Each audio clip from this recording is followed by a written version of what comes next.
Tuturuan ko ang mga HM at tourism students ng isang sikat na folk dance, ang Sayaw sa Bangko. 5, 6, 7, go!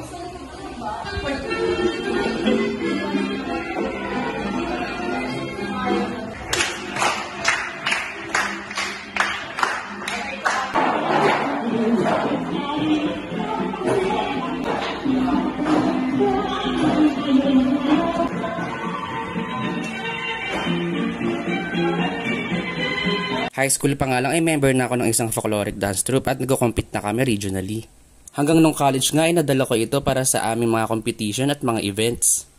At hanggang ngayon nga ay nagtuturo pa rin ako ng folk dance lalo na sa mga estudyante para ipagpatuloy ang unti-unti nang nakakalimutang ganitong mga sayaw. Dahil maganda pa rin na malaman at maranasan ng bagong henerasyon ang ating napakagandang kultura. Ready?